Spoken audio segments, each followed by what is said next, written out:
से अधिक देशों को आज रक्षा के उपकरण निर्यात भी किए जा रहे हैं। उसके कारण से भारत के खजाने में बहुत सारा धन भी आ रहा है। तो आप देख रहे हैं पुष्कर सिंह धामी जो कि उत्तराखंड के मुख्यमंत्री हैं और सिंदूर के माध्यम से वारिसलीगंज के भारत ने विधायक अरुणा देवी के नामांकन में आज हथियारों की शक्ति और पहुंचे हुए हैं। सामर्थ्य को सफलतापूर्वक दो मुख्यमंत्री आने वाले थे, एक मध्य किया है। प्रदेश के मुख्यमंत्री आज भारत में लेकिन उनकी जो है कोई वे इमरजेंसी आतंकी हमलों पर के कारण जो है नहीं पहुंच सके। लेकिन इन घटनाओं को उत्तर प्रदेश के मुख्यमंत्री केशव प्रसाद मौर्य जी पहुंचे हुए हैं। वीडियो के माध्यम से आप देख सकते हैं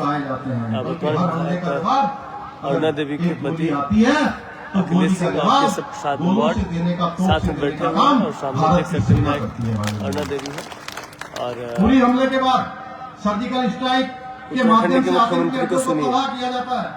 पुलवामा हमले के बाद बालाकोट पर एयर स्ट्राइक की जाती है और पाकिस्तान की सीमा में घुसकर दुश्मन के उत्तराखंड के मुख्यमंत्री पहलगाम हमले के बाद पाकिस्तान में ऑपरेशन सिंदूर के द्वारा हमारी बहु बेटियों के सिंदूर को मिटाने वालों के खानदान को मिटाने का काम हमारे प्रधानमंत्री मोदी जी के नेतृत्व में भारत की सेना करती है। भाइयों बहनों आपने प्रधानमंत्री जी का मार्गदर्शन लेकर हमारी सरकार उत्तराखंड में कई ऐतिहासिक और कड़े निर्णय हमने लिए जो उत्तराखंड को एक बेहतर और श्रेष्ठ राज्य बनाने के मार्ग को प्रशस्त कर उत्तराखंड देश का पहला राज्य हो गया है।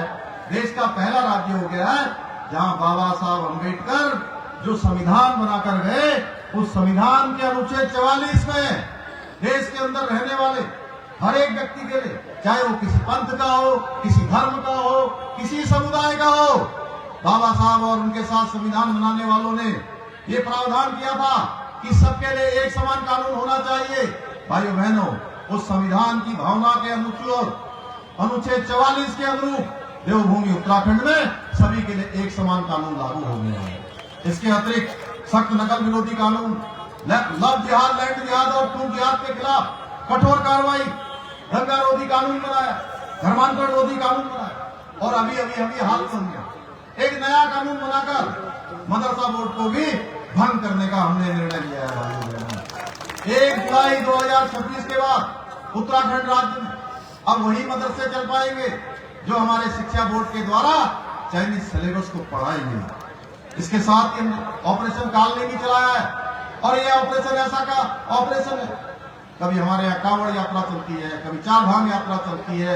अगले 1 साल के बाद वहां पर हरिद्वार में दिव्य और भव्य कुंभ भी आयोजित होने वाला है। ऐसे समय में जो लोग धर्म की खोज में, धार्मिक लोग पुण्य के काम के लिए देवभूमि उत्तराखंड आते हैं, ऐसे तमाम छदम देशधारी जो धार्मिक भावनाओं को आहत करने का काम करते हैं, लोगों के धर्म के मार्ग में अवरोध पैदा करने का काम करते हैं, छदम देश धारण करके लोगों को ठगने का काम करते हैं। भाइयों बहनों, देवभूमि उत्तराखंड में उनके लिए ऑपरेशन कालनेमी भी हमने चलाया है और बिहार में जीतने के बाद ये सब कार्य यहां भी किए जाएंगे। भाइयों बहनों, नरेंद्र मोदी जी के नेतृत्व में, नीतीश कुमार जी के नेतृत्व में डबल इंजन की सरकार है जो विकसित भारत के संकल्प के साथ काम कर रही है।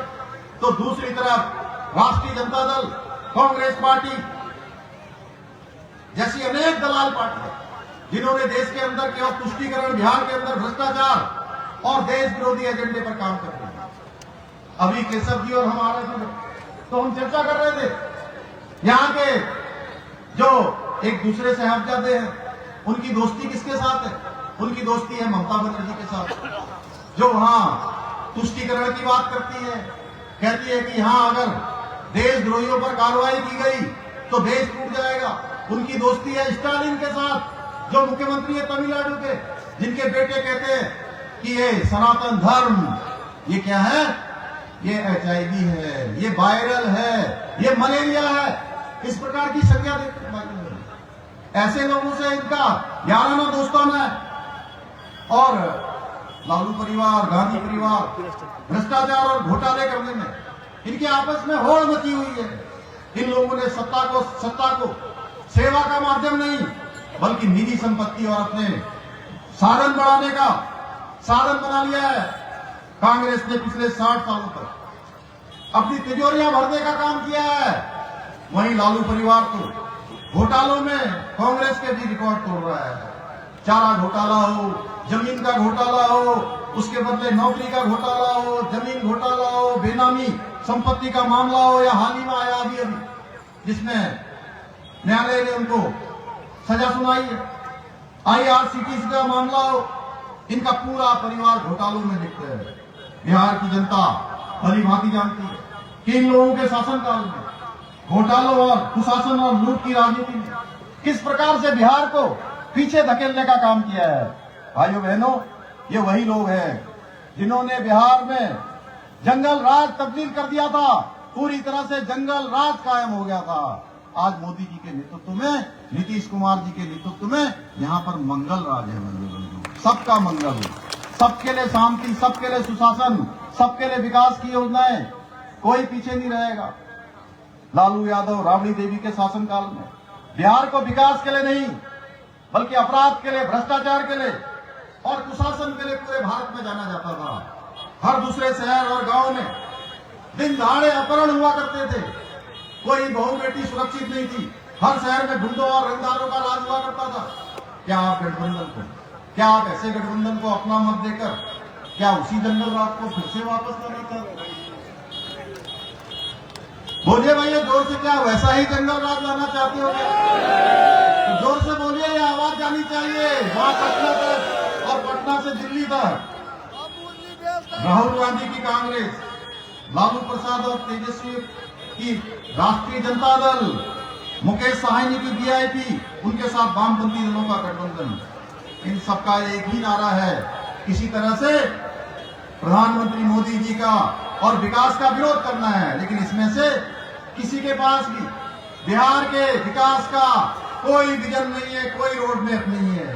आप लोगों को, इन लोगों से सावधान करने के लिए मैं आया हूं। ये महागठबंधन, ये एनडी गठबंधन स्थिरता का नहीं, ये स्वार्थ का गठबंधन है। भाइयों बहनों, भोले भाले लोगों को गुमराह करके आपस में लूटने और लड़ाने का गठबंधन है। ये वही लोग हैं जो भगवान राम को काल्पनिक बताते थे और देश की वक्फ बोर्ड की जितनी संपत्तियां हैं उनको अपनी जागीर समझते थे। ये वही लोग हैं जब देश के अंदर 3 तलाक का कानून खत्म करते हैं तो ये लोग विरोध करते हैं। कश्मीर में धारा 370 समाप्त होती है तो उसका विरोध करते हैं। जो देश के टुकड़े टुकड़े करने के नारे लगाने वालों का समर्थन करते हैं। इस देश विरोधी गैंग के लोग देश के सभी हिस्सों में, बिहार, उत्तर प्रदेश और उत्तराखंड के लोगों का भी अपमान करते हैं, घुसपैठियों को संरक्षण देने का काम करते हैं। ये गैंग आज बिहार में घुसपैठियों को बसाकर बिहार के असली लोगों का हक छीनना चाहते हैं, उनके साथ अन्याय करना चाहते हैं। क्योंकि तुष्टीकरण की राजनीति में इनको सिर्फ और सिर्फ कुछ दिखाई देता है तो अपना वोट बैंक दिखाई देता है। इसलिए फैसला आपको करना है कि आप किसके साथ हैं। आप राष्ट्र को सर्वोपरि मानने वाली भारतीय जनता पार्टी और एनडीए गठबंधन के साथ खड़े होंगे या ऐसे घुसपैठियों के साथ खड़े होंगे जो देश विरोध का काम करते हैं, तुष्टीकरण का काम करते हैं, भ्रष्टाचार को बढ़ाते हैं, गुंडागर्दी को बढ़ाते हैं, रंगदारी को बढ़ाते हैं, माफियागिरी को बढ़ाते हैं।